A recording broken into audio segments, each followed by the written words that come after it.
खाना परोसते समय वेटर फिसल गया और गर्मा गर्म सूप का कटोरा उस पर गिरने ही वाला था। माँ की पहली प्रतिक्रिया अपने बेटे को अपने सामने खींचने की थी। शुक्र है राष्ट्रपति ने तुरंत प्रतिक्रिया दी और अपने बेटे को गोद में उठा लिया, जिससे वह बच्चा बच गया। राष्ट्रपति को यकीन नहीं हो रहा था कि ऐसी महिला अपने ही बेटे को ढाल बनाकर इतनी हिम्मत जुटा रही है। कोई आश्चर्य नहीं कि बेटे ने उसे मां कहने से इनकार कर दिया। अपने बेटे को दिलासा देने के लिए राष्ट्रपति उसे आराम करने के लिए घर ले गए। संयोग से एक मां और बेटा वहां से गुजर रहे थे। यह दिल को छू लेने वाला दृश्य उस छोटे बच्चे के दिल को छू गया। मां और बेटे को फ्राइड चिकन खाने जाते हुए सुनकर लड़के ने भी अपने पिता को साथ चलने के लिए मना लिया। आज रात अपने बेटे का डर देखकर राष्ट्रपति तुरंत मान गए। अचानक जब उस महिला का बेटा शौचालय गया तो वह छोटा लड़का सीधे उसके पास चला आया।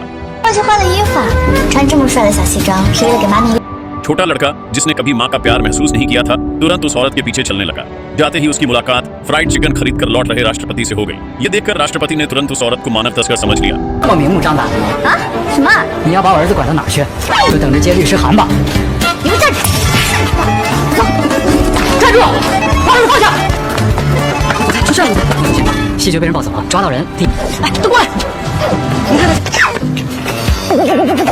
राष्ट्रपति इस दृश्य को देखकर क्रोधित हो जाते हैं। वह गलती से यह मान लेते हैं कि संघर्ष कर रहा छोटा लड़का उनका अपना बेटा है। वह उसे चेतावनी देते हैं कि अगर उसने दोबारा इधर उधर भागने की हिम्मत की तो वह उसे पीटेंगे। फिर राष्ट्रपति लड़के को जबरदस्ती घर वापस भेज देते हैं। वह पाते हैं कि उनका कभी अच्छा व्यवहार करने वाला बेटा अब चिड़चिड़ा हो गया है और राष्ट्रपति को अपना पिता मानने से इनकार कर रहा है।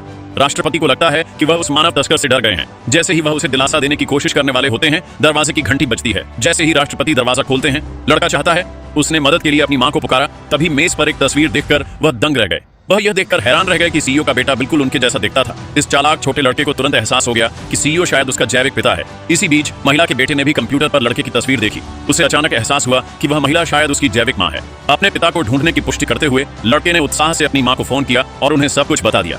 लेकिन घर पर छोटे बच्चे को देखकर महिला ने तुरंत फोन की दूसरी तरफ वाले लड़के को धोखेबाज समझ लिया।